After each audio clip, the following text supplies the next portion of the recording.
Welcome back to the Postpartum Plan podcast. This podcast is designed to support and empower you through postpartum.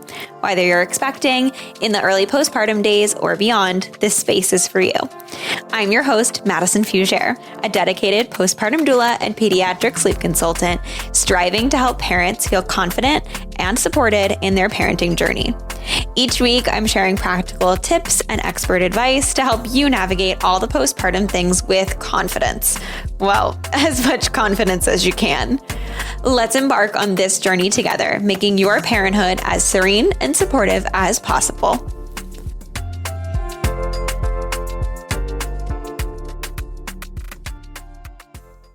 Jacque Ordner is a registered nurse, international board-certified lactation consultant, and a mom of 4. As Motif Medical's Clinical Lactation Specialist, Jackie's goal is to help make pumping easier and more effective for breastfeeding moms everywhere. Her passion is to support families as they encounter the joys and trials of new parenthood. She's committed to providing skilled and evidence-based lactation support and has a special interest in all things pumping. So today we're going to talk all things flanges. Let's get into it. I'm so excited to have you with me. Thank you so much for joining me, Jacque. I'm excited to be here. Thank you. Oh, so fun. I was just saying to you how I just took another flange course, and so flanges have been on my brain. So I'm glad that you're here and that we get to talk about it today. I feel like it's something that not a lot of people realize is a thing, especially if they're new to the pumping world. So yeah, I'm excited to kind of chat a little bit more and share some information and shed some light on the topic. Yes, it's so important and can absolutely revolutionize your pumping experience. So it's something that if you're pumping, you need to know about it. Absolutely. Before we dive into all of the information that kind of comes along with it, which can be a lot when it comes to pumping, would you like to share a little bit more about you and kind of what you do and how you got into the space that you're in? Yeah, absolutely. So I am a registered nurse and board certified lactation consultant or IBCLC, and I'm also a mom of 4. I have 4 sons. That is the best title of all the titles. And I work with Motif Medical as their clinical lactation specialist, just getting to advise on some clinical topics, getting some input on the breast pump design and the settings and things like that, which is a really cool space to work in. And the goal is to just make pumping more comfortable, more effective, just more doable for people. It's a lot.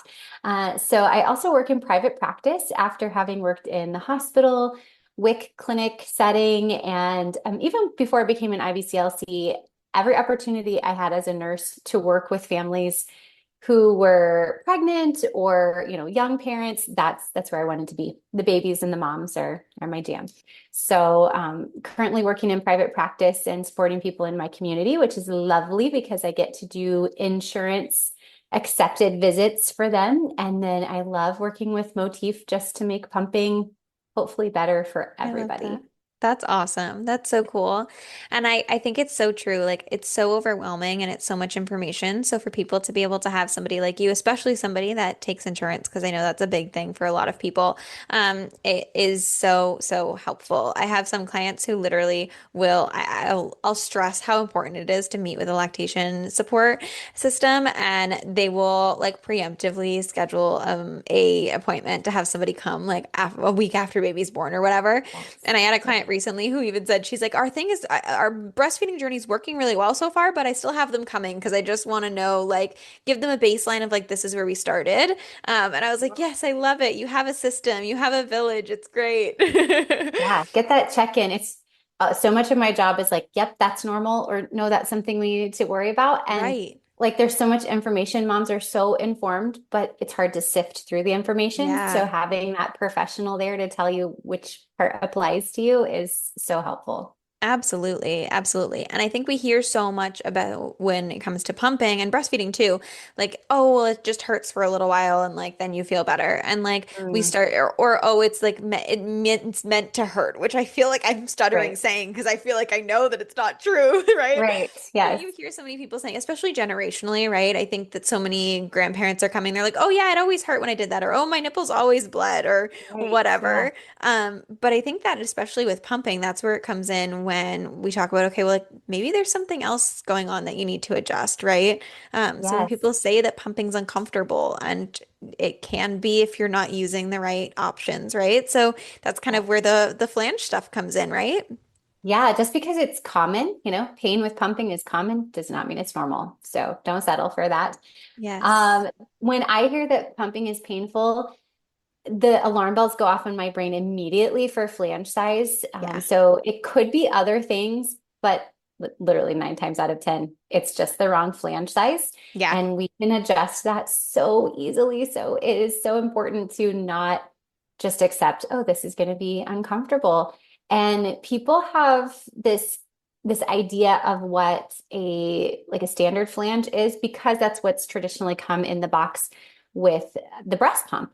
What I And literally just wrote down was the average to yeah, make sure I could ask you, like, what are coming in these boxes and what's the actual yeah, averages that we're seeing? yeah. Thankfully, it's changing. So, it was dictated a lot by the equipment, the manufacturing process, and the equipment is very expensive for making these flanges. So it wasn't like somebody just had this super devious plan to make all women who are pumping like so uncomfortable. That wasn't it. Right. It sort of emerged that way. And with any sort of equipment, sometimes we're learning on the fly, and pumps haven't been around necessarily all that long. My mom, she is in her 70s and she's like, yeah, we didn't have these options. So it's really not been around as long as some other types of medical equipment. And so it's Yeah. still emerging, right? We're still learning more. But yeah, average of what's coming in the box is getting better. Like we always saw those 24s, 27 and 28 millimeter typically coming in the box. We're seeing a lot of companies go to at least like a 20 or 21 included in that. Motif is including all the way down to 15 millimeters in Wow. some options now. Not every pump comes with that small of an insert, but that's the direction we're moving. And so people should watch for that because those who lead the industry that are moving in the right direction, they're paying attention to the research, they're listening to lactation professionals who've been like screaming about this for, a good decade probably, Right. and they're adjusting. And I'm so proud that Motif is adjusting. And so you can get all these different sizes in the box and you can try the different sizes. But as far as like what we typically see, it's a lot smaller than that 24. Yeah. I was just kind of reviewing my numbers for private practice, and I've had two people in I think it was the last 7 or 8 years that I was looking, two people that really truly needed that 24 or larger. Hmm. And that is astonishing. That's I mean, crazy. yeah, yeah, because I see a lot of moms.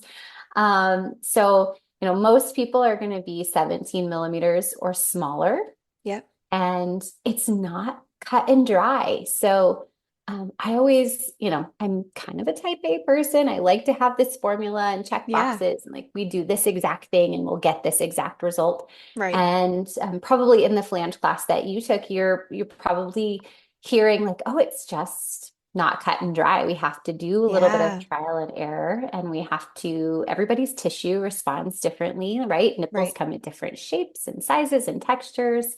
And so, you need to just have a little bit of background to know where to start, but there's some trial and error Yeah. involved, and smaller is definitely better for sure. Yeah, it's so crazy, and I do think things are always evolving, right? Anything, especially when it comes to babies and the postpartum period as a whole, is constantly changing. I mean, I have clients that hire me as a postpartum doula because, they had their kid 6 years ago and they're just already overwhelmed by, the next steps of what's going to happen Yeah. again, or even 3 years ago, right? I mean, things are constantly changing. Even myself, I've been doing it for 3 years and I'm like, well, I got to do some more professional development, got to update my Yes. info, right? And so it is so important to know that like things are going to be changing, and to know that it isn't cut and dry is frustrating for a lot of people, Mm, but it's also reassuring to know that like you're going to find what works for you. It just takes a little bit of trial and error. yeah. I would love you to walk us through kind of like how we find out what size we are, right? Is there kind of like, how does the whole measurement thing work? I know some people say you measure, you add some millimeters, you don't. Like, that's also changing. Would you walk us through kind of what that might look like and how people, if they're at home right now hating pumping, how they could like kind of go through that themselves? Right, right. Well, I would like to preface by saying there's not a ton of like high quality research on this. Some of the studies that we have are pretty small, some of them are fairly flawed. And so I draw my process from just my clinical experience, from years of doing this, seeing what works, what doesn't. Yeah. And I think that's what most LCs do. We look at the research, we look at, the data that's available, but then you have to put your clinical experience Yeah. goggles on because that's what makes it all come together.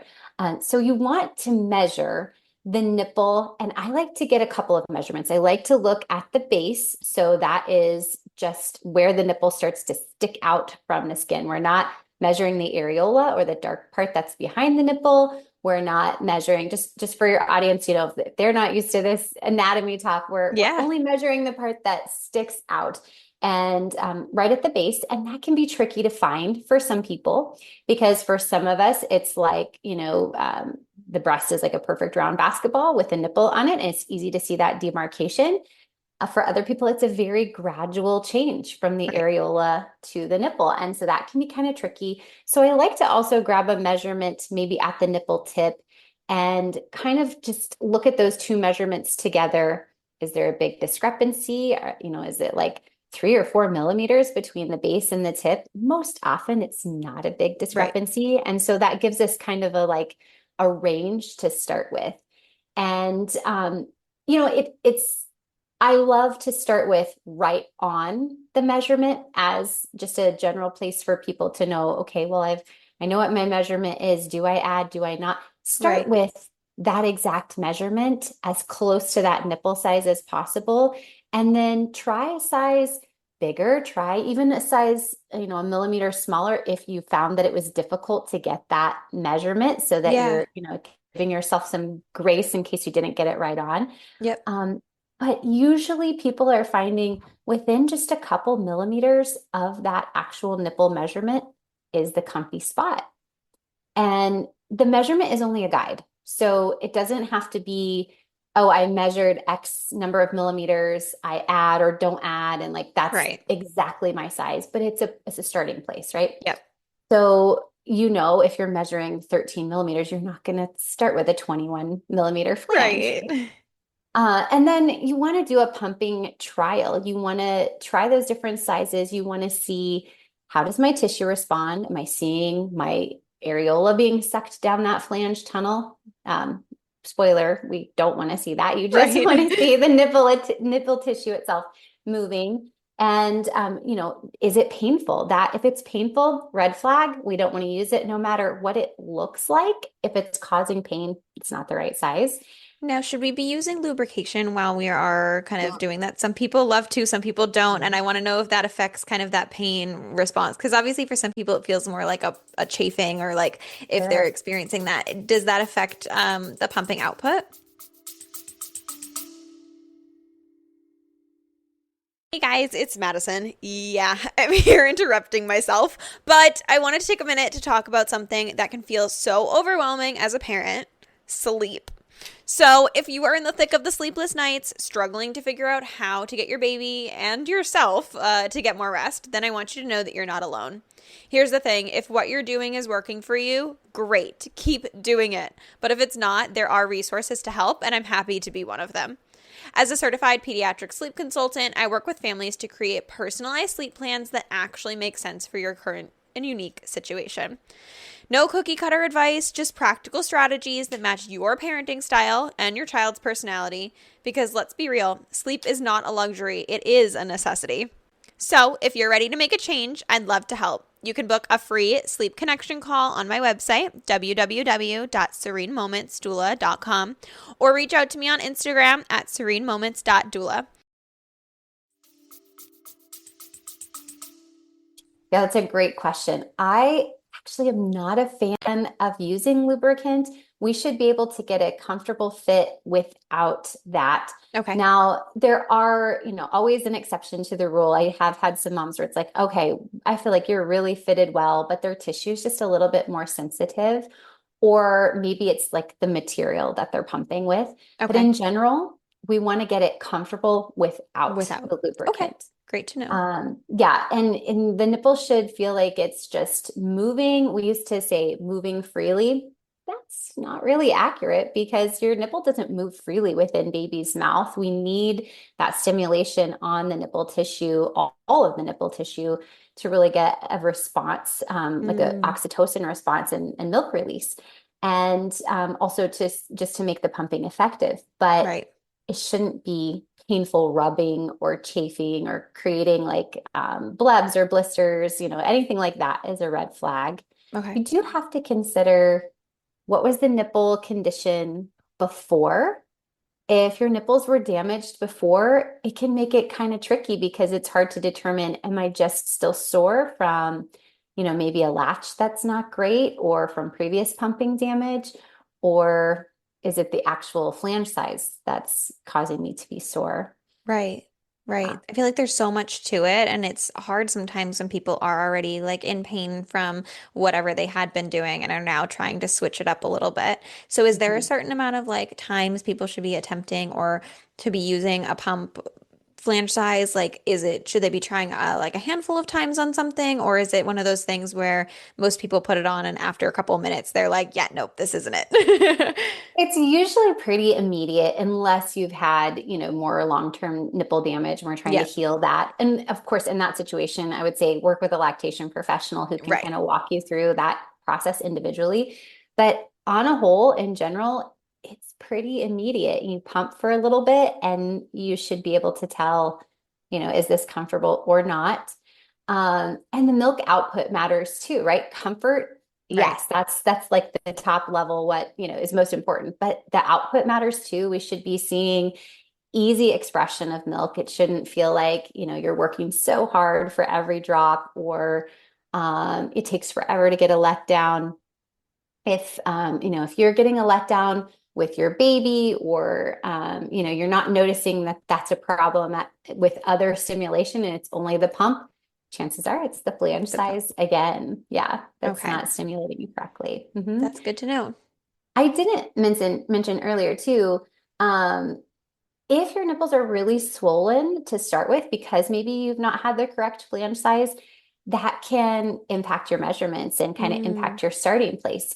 So sometimes I'll work with a family and it's like, okay, you've got a lot of swelling going on. Let's start kind of moving down gradually until that mm, swelling subsides, and then we okay. can get a true feel for what your flange size is. But if your nipple's really swollen and has been for maybe weeks or months, it can take a little bit of time for that to subside and us to really figure out what the true size of your nipple is, and Yeah. therefore give us a hint for the flange So do size. you see a lot of flange sizes changing? Like I know that sometimes when people's milk first comes in, obviously, or if they're really engorged, their breast sizes are going to be different. But do we find that like their nipple size change with any of that? Or have you found that like, when people first start breastfeeding, they're one size and then they may change down the line? Or are you finding that typically the only time that people are changing sizes is when they're swelling and they're trying to go down?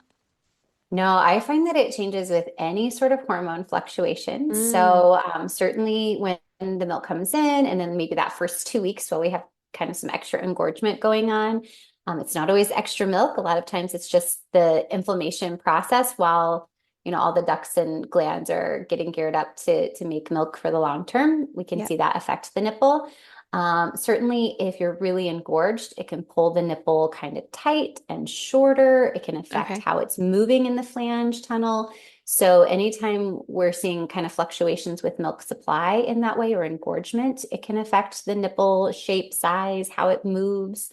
Um, Also, if you change something about your nursing or pumping habits, so maybe your baby's sleeping through the night, or maybe you're kind of getting closer to weaning and you're going longer between milk expressions, that can affect nipple size. Okay. If ovulation has returned, if your period's returned, that obviously is going to have a hormonal component that's going to Right. possibly impact nipple size. Most of the time, I see it getting smaller. So we kind of Okay. start with that inflated nipple size with engorgement in the beginning, and then we see it get smaller throughout. That's not a hard and fast rule, but very, very common to see it get smaller. Sometimes once the periods return or we have a return of ovulation, people will say that their nipple size can kind of change even just around that segment of the month. Mm, And then, so they keep a couple sizes on hand, like use that's something so specific interesting. then, and then go back to their normal size once Yeah. that has subsided. That's so crazy. The human body is so wild. It's just, Yeah. my gosh. Every time I talk about all these different types of things, I'm just like, wow, just yet another thing that these women's bodies are doing. Yes. So people have like measured, we've kind of played around. Now, I guess before that even, if people are wanting to do that, is there a specific type of like kit or sizing that people should be using to kind of try this out? And then what is your thoughts on once they figure out what size they are? What do we feel about inserts versus actually getting like new flanges themselves? Do you find that there's a difference in output between those small like silicone inserts that are going into the sizes you're getting? Or I know you can actually order like actual flanges, like the harder plastic ones or even silicone that are the flange size themselves, so there aren't inserts. Do you have any information or preference on those? Yeah. So definitely I missed. Okay, tell me the first question. We That's said, okay. no, No, I'm but like, I'm on beforehand, the like, is insert. there, I know, Yes. is there like a kit for Oh, the like, kit. Okay, I knew there yeah, was another component to here. kind of help figure out Um, what size, you know? There are kits and they can be helpful because it's like everything in one.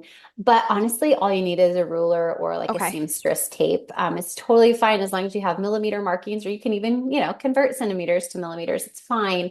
But we're looking for that millimeter measurement. And a lot of times a ruler is the easiest to Okay. do. A mirror can be helpful because, the angle that you're looking at yourself can make it difficult, or Yeah. grab a buddy, Yeah. size each other or have your partner help you. Or certainly a lactation consultant. I Right. do all kinds of flange sizing visits, and people just often feel not so confident in their own ability to measure. Right. So, that's a great resource too. And Okay. then as far as inserts versus hard plastic flanges, I find that it really depends on the person. Okay. So if mom responds to those inserts and that's easy for her because she can take them from one pump to another, or it's less bulky in her bag, or whatever the case is, that's totally fine. We do, if I am trying to fit somebody with inserts and I'm not seeing those results that I expect, then yeah, we're going to go to that hard flange. And I try to size with hard flanges. Just if we're doing a trial, we're going to try that as part Yep. of the trial. But if all we have is an insert in that size, we start with that. And if we don't see the results we expect, we're going to go online and find Yeah. the right size in a hard flange, because they're available in so many sizes now, Yeah. and shapes too, like the pano shape, the standard shape, the crater shape. Like there's all kinds of different shapes. And so, that can be overwhelming. That might be if you're finding like, I didn't just respond to the standard shape, but you're not wanting to go out and purchase three different sets of flanges. Yeah. You can find a lactation consultant who has a lot of different shapes and sizes who can give some guidance on that. Yeah. I keep those things in my office. And that way, if we're really struggling with flange sizing, we might try, six different sets of flanges and see if it's the shape, if it's the size, if it's, all of these different factors, the material. There are alternatives too, like the pump and pal flanges. They are a different angle, they're made of a Mm. different material. So I think sometimes people just don't know all the options that are Right. available. You don't know for sure. I think it's also Yeah. so overwhelming because there is so many different options. And I think kind of the big takeaway on this is like, yes, you can totally do this all on your own, take the information you took from today and, measure and order some stuff and try different things out. But it's also like find somebody that is in your area that is a lactation consultant of some type and have them come, and likely they have some sort of materials or knowledge that they can kind of bring to that table to help you navigate it t together, right? Right. Yeah. I always say try it on your own. I'm not against people trying to size themselves. Like I'm Yeah. not gatekeeping that, but we're here if you feel like you've tried all the things and you're not getting the results that you should be getting. Yeah. That's, a great time to reach out.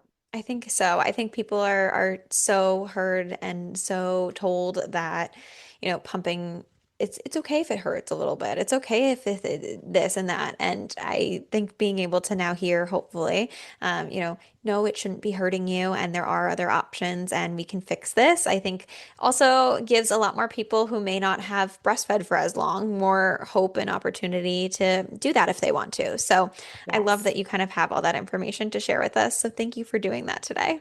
Yeah, it's been fun. Hopefully it's been helpful. Yes.